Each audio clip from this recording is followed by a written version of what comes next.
نشكت بالكدا قلنا مقطع منها أو كان خذ الميكروفون. يا أختنا بالله لا يغويك ذا الشيطان، إن الحجاب فريضة من ربنا المنان.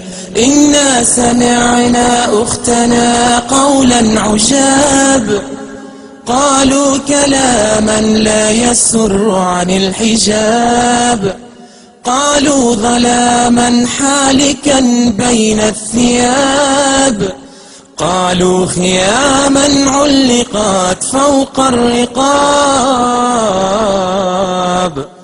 نادوا بتحرير الفتاة وألفوا فيه الكتاب، رسموا طريقا للتبرج لا يضيعه الشباب.